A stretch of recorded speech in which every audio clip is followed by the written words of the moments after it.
시청자 여러분께 문화 인사드립니다. 현월TV 윤목사입니다. 금일 목요특강 시간에는 우리 성도들이 자주 궁금해하고 또 믿지 않는 이들이나 또 연약한 신자들이 자주 던지는 질문에 대해 좀 답변을 좀 해드리고 싶어서 오늘의 주제를 선정하게 되었습니다. 제가 월요일에도 말씀을 드렸죠.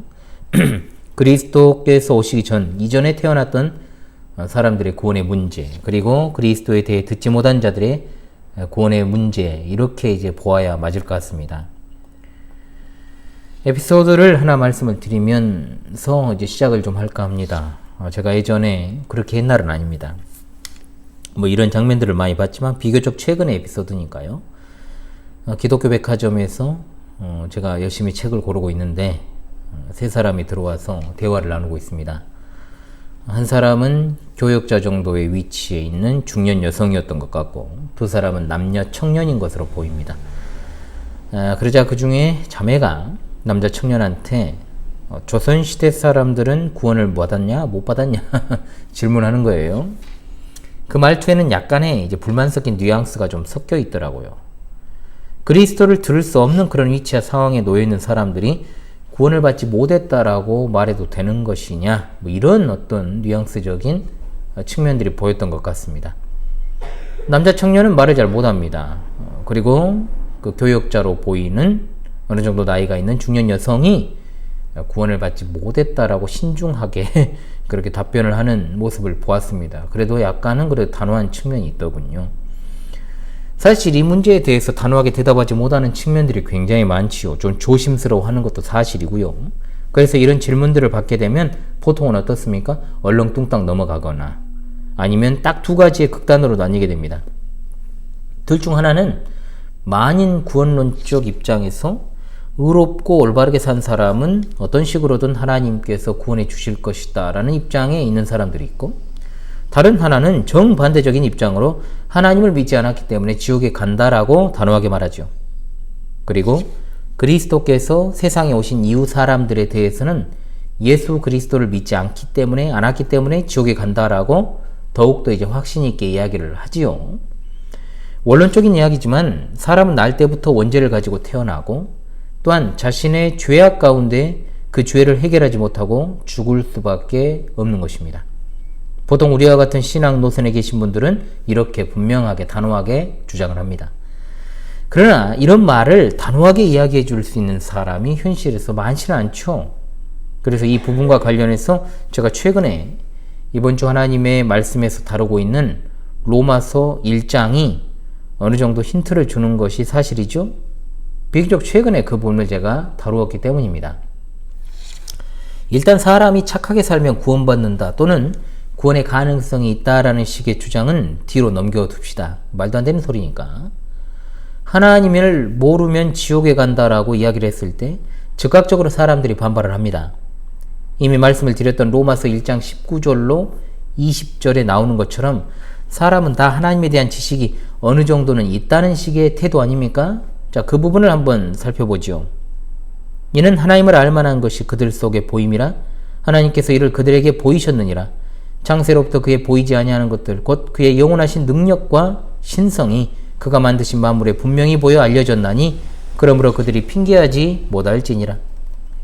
여기에서 알 수 있는 것이 세 가지가 있습니다. 하나는 하나님께서 자신께서 지으신 피조 세계에 하나님을 발견할 수 있는 증거들을 두셨다는 것. 두 번째, 그 내용은 하나님의 영원한 능력과 신성이라는 것. 세 번째, 모든 인간은 자연에 나타난 하나님에 관한 증거를 통해 하나님을 안다는 것입니다. 자, 이것이 자연계시 또는 일반계시라고 불리는 것이죠. 그렇다면 전 자연계시로 명명을 하겠습니다. 자연계시를 통해서 사람이 구원에 이르는 것이 가능하냐 이겁니다. 또 다른 질문이 도출되었죠. 여기에 대해서는 보통 세 가지 견해로 갈리게 됩니다. 저는 이렇게 명명을 했습니다. 열림파, 중도파, 보수파. 자, 이름에서 거의 답이 나오지 않습니까? 자, 여러분, 열림파는 무엇을 주장했습니까? 열려있잖아요? 만인 구원론을 주장하지요. 그리스도께서 오시기 전이나 오신 후나 상관없이 자연계시만으로도 구원의 가능성이 열려있다는 겁니다. 열림파가 주로 가지고 있는 하나님의 속성은 무엇입니까? 사랑입니다. 하나님은 사랑이시고 인간의 구원을 너무나도 바라고 계시는 분이시기 때문에 자연 계시를 통해서 본성의 빛을 통해서 사람이 구원받는 것이 가능하다라고 하는 거죠. 아울러 제가 최근에 다룬 로마서 1장의 내용에 대해서도 하나님께서 만물에 보여 나타내신 자연 계시를 받은 인간들이 다 우상 숭배에 빠지는 것은 아니지 않겠느냐? 당연히 바울 사도는 이 서신을 기록할 당시의 정황적 배경을 들어 로마인이나 그 외 고대 중근동 국가들의 민족들의 성향을 반영한 것이기 때문에 이것을 갖다가 전 세계 인류로 확대해서 적용하는 것은 어렵다는 거죠. 이른바 일반화의 오류라는 겁니다. 따라서 열린파의 주장은 그리스도를 전에 듣지도 알지도 못한 사람들이라고 할지라도 하나님이 자연 계시의 빛을 주시면 그것을 통해서 그가 바르고 성실하게만 살았다면 당연히 구원받을 것이라고 보는 입장입니다. 자, 여러분 어떻습니까? 이렇게 말해주는 것을 보통의 사람들은 좋아하지요? 교회 바깥의 세상 사람들은 당연히 열린파의 이와 같은 주장에 긍정적입니다. 자, 그럼 반대로 가보겠습니다. 보수파입니다. 보수파는 자연 계시가 구원에 있어 필요 충분한 조건이 되지 아니합니다. 하나님께서 지으신 피조물에 분명하게 하나님에 대한 것들을 써 놓으셨지만 부패한 인간의 본성상 그것을 발견할 수 없습니다. 한마디로 자연을 통해 나타난 하나님의 계시를 보는 것이 아니라 즉 자연 그 자체를 섬기는 우상 숭배에 빠지게 된다라고 하는 것이죠. 모든 인류가 우상 숭배에 빠진다라고 보는 열린파의 주장과는 달리 로마서 1장 21절로 이 3절의 말씀에 기초해서 자연 계시는 인간이 구원에 이를 만한 필요 충분의 조건이 되지 않는다라고 봅니다. 하나님을 알되 하나님을 영화롭게도 아니하며 감사하지도 아니하고 오히려 그 생각이 허망하여지며 미련한 마음이 어두워졌나니 스스로 지혜 있다 하나 어리석게 되어 썩어지지 아니하는 하나님의 영광을 썩어질 사람과 새와 짐승과 기어다니는 동물 모양 우상으로 바꾸었느니라는 말씀을 우리는 그대로 믿습니다.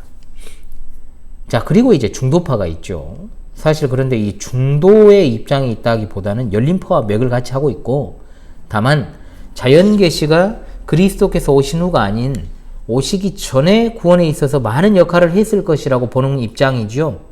굳이 분류를 하자면 중도파는 알미니안주의자들이라고 할 수 있고 열린파는 자유주의자들, 보수파는 우리 개혁파 신앙의 입장을 가진 이들이다 라고 이제 볼 수 있을 것입니다. 가장 많은 질문이 우리 조상들이 구원 받았느냐. 꼭 보면은 빼딱선을 타는 사람들은 극단적인 어떤 예를 들죠. 민족의 영웅이라 일컫는 이순신 장군을 예로 들어서 구원 받았냐 오빠 몰라서 물을까요 과연? 몰라서 묻는 게 아닙니다. 우리 대답은 분명하잖아요. 기독교의 교리 자체가 마음에 들지 않으니까 그런 신뢰를 들어가지고 그냥 물어보는 거예요. 공격을 위해서. 앞으로는 이에 대해서 정확하게 여러분 답변을 해주시기 바랍니다. 일단은 이미 말씀드린 열린파, 중도파 성경에 근거해서 설 자리가 없습니다. 자유주의자들이나 알미니안주의자들, 더 정확하게 신복음주의, 지금은 복음주의로 통칭을 합니다만 다 한 끗 차이로 만인 구원설과 보편 구원론을 이야기하고 있기 때문에 그렇습니다. 착하게 살면 구원받는다고 주장하는 것은 성경의 진리와는 전혀 멀죠. 그렇기 때문에 당연히 우리는 열린파나 중도파를 배제하는 것이 맞습니다. 아울러 그리스도께서 오신 후에 그리스도를 알지 못하는 자들의 어떤 구원의 가능성을 이야기하는 건 분명 문제가 있습니다. 이른바 익명의 그리스도인들을 주장하는 자들이 있어 왔죠. 복음 전도자로 사람들을 기만하다가 세상을 뜬 프리메이슨 33도에 있던 빌리 그레엄, 그는 말합니다. 어떤 사람이 그리스도를 의식하든 의식하지 못하든 그는 그리스도의 몸의 지체이며 그리스도의 이름을 알지 못한다고 해도 그들이 가진 유일한 빛으로 향하기 때문에 그들이 구원을 받았고 그들이 가지고 있는 유일한 빛으로 향하며 그들이 구원을 받았고 우리와 함께 천국에 있을 것이다 라고 생각한다 이렇게 주장을 했죠. 그들의 마음에 하나님이 계시다는 것을 믿었다는 말을 하고 있는 그는 분명히 그리스도를 몰라도 구원받을 수 있다는 식의 주장을 펼칩니다. 종교다원주의적 발언이라고 할 수밖에 없죠. 당연히 열린파나 중도파는 종교다원주의적 입장으로 갈 수밖에 없습니다.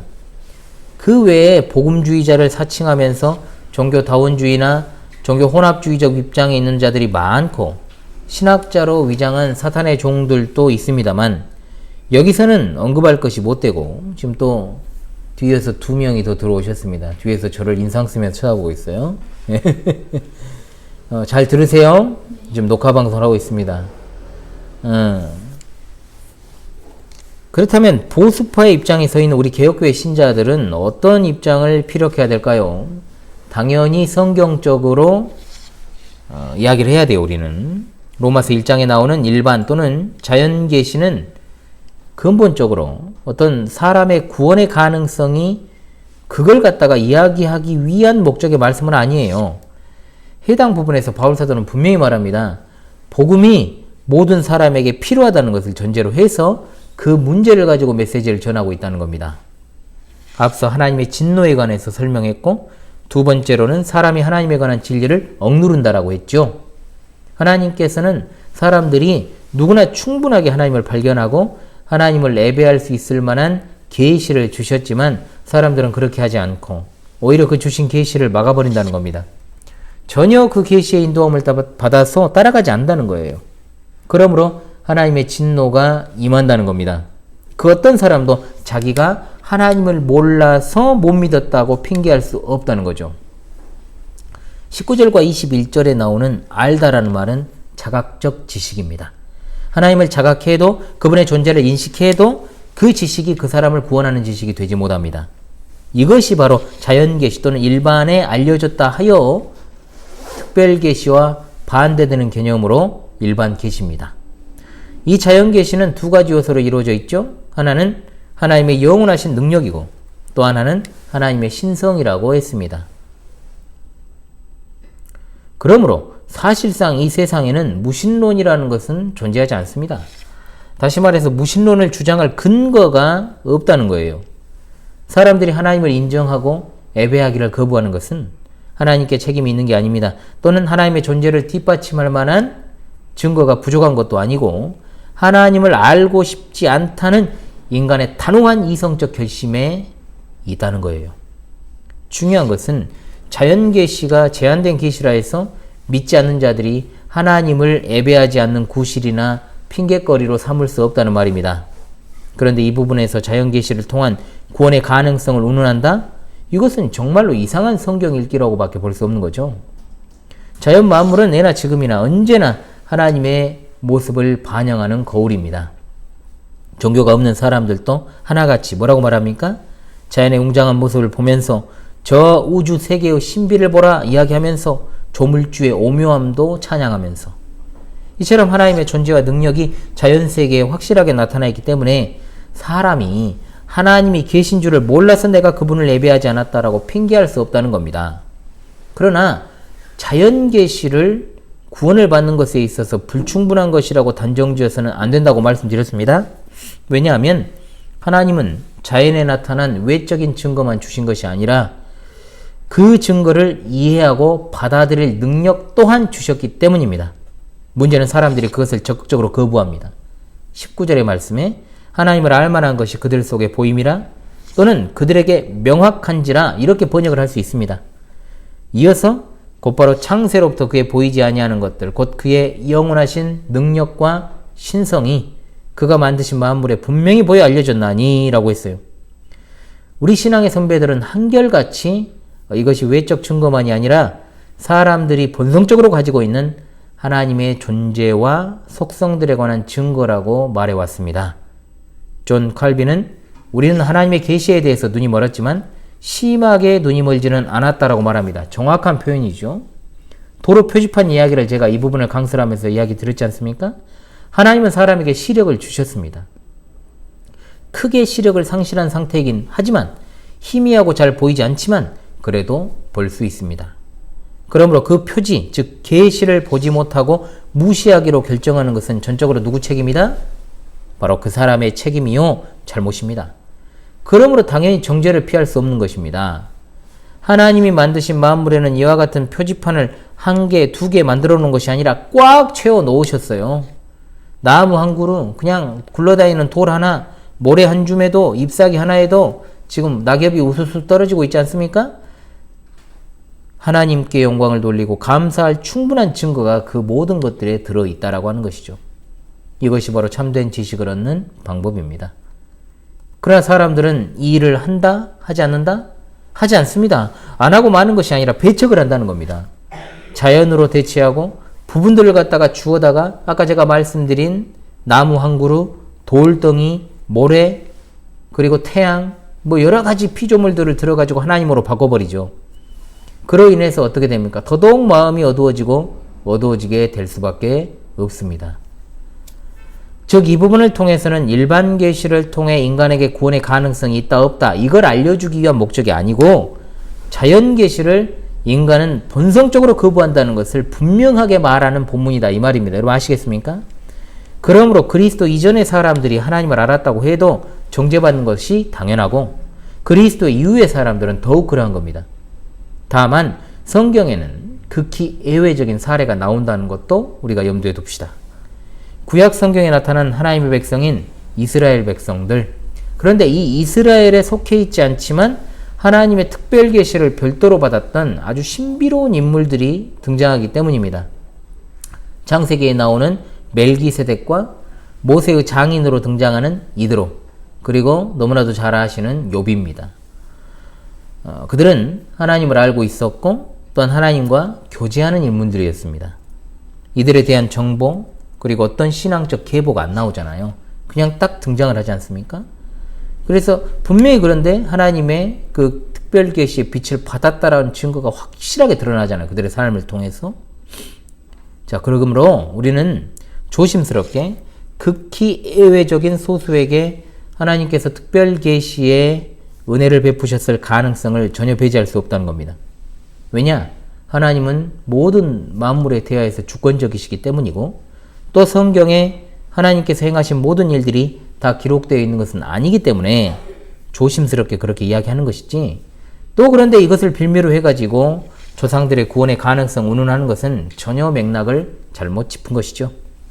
성경에는 멜기세덱, 이드로, 욥과 같은 예외적 인물들이 분명히 나온다. 그렇기 때문에 우리는 구원이 전적으로 하나님의 은혜에 달려있다는 사실을 견지하면서 당연히 성경 말씀을 따라 하나님의 특별 계시를 받지 못한 자들과 예수 그리스도를 믿지 않는 자들에게는 구원이 없다라는 사실을 인정하고 나아가야만 하는 겁니다. 아멘? 아멘. 예. 무조건적으로 그냥 다 정죄해가지고 지옥을 보내는 것이 아니라 성경의 계시가 어떠한지를 잘 알아야 되고 특히 일반 계시와 관련해서 정확한 이해를 할 필요가 있다는 것이죠. 정리합니다. 우리 조상들의 구원과 관련해서 내가 궁금하거나 또는 누군가가 내게 그 문제를 물었다면 여러분 절대로 성경을 벗어나서 뭐 추측이나 단정이나 이런 거 하지 마십시오. 오직 성경의 근거에서 이해하고 설명을 하십시오. 첫 번째, 일반 계시는 하나님을 알고 자각하기에 충분하지만 인간이 그것을 왜곡되게 받아들여 자연 만물을 통해 하나님께 나아가는 것이 아니라 오히려 하나님을 배척하고 그것을 가지고 우상 숭배를 하는 것이 현실이라는 것. 둘째, 예수 그리스도 외에는 구원에 필요한 다른 이름을 주신 일이 없기 때문에 예수 그리스도를 알고 믿지 않으면 구원이 없다는 것. 좀만 참아요. 다 됐어요. 셋째, 성경에는 특별 계시를 예외적으로 받은 인물들이 등장하기 때문에 하나님께서 예외적으로 특별 계시 은혜를 주신 사람이 있을 수 있지만 성경이 거기에 대해서 침묵하고 제가 방금 말씀드린 세 사람 외에는 안 나오니까 성경에 등장하는 인물 외에는 이러쿵저러쿵 이야기할 수도 없다는 것. 오직 구원은 하나님께서 장세전에 예정하신 자를 하나님께서 정하신 때에 특별 계신 성경에 기록된 중보자 예수 그리스도를 통하여 성령의 역사로 믿게 하여 주어진다. 이 사실을 여러분 믿습니까?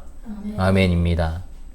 열림파나 중도파와 같은 이상한 소리 하는 사람들은 배제하고 우리가 순수하게 성경만을 믿고 의지하면서 우리 신앙을 지켜나가도록 합시다. 제가 이 부분을 명쾌하게 이야기하면 좋은데 그렇지 못한 것은 가장 명쾌한 해답은 하나님만 주실 수 있다는 것. 이 부분에서는 정말로 제가 하고 싶은 말이 있습니다. 뭐냐? 천국에 가서 하나님께 직접 물어봅시다. 그리고 우리가 정말로 궁금했던 이들이 천국에 있는지 우리 눈으로 확인합시다. 지금까지 모요특강 히어로TV 윤목사였습니다. 여러분 수고하셨고요. 그리고 오늘은 참 이 방송하는데 제약이 많은데 번개 모임을 제가 오늘 7시 반에 이제 모이기로 하다 보니까 또 엄청나게 빨리 온 친구가 있었어요. 거의 한 50분 전에. 그래가지고 앞서 이제 경건의 시간 녹화하는데 또 들어오셔서 또 앉아 계시고 나중에 또 두 분이 더 오셔가지고 뒤에 이제 앉아서 꼼지락꼼지락 거리면서 제 눈치를 살피고 있는 그런 상황 속에서 제가 이렇게 강의를 했습니다. 그래도 마치 이렇게 앉아 계시니까 청중들을 놓고 제가 강의를 하는 것 같은 느낌이 들어서 또 색다른 묘미가 있는데 그렇게 하기 위해서는 미리 좀 와가지고 앉아 있었더라면 더 좋았겠지만 제가 녹화를 한지 안 하는지 저 아이들이 알았겠습니까? 예, 알 수가 없죠. 그러니까 빨리 오면 장땡인 줄 알고 그냥 이제 왔더니 목사님이 오르고 있으니까 당황했겠죠. 예. 그래서 앞으로는 제가 미리 나 지금 방송 중이다 이렇게 말씀을 좀 드려야 되겠다라는 생각이 듭니다. 예, 여러분 다음 주 모요특강 시간에 또 찾아오도록 하겠습니다. 감사합니다.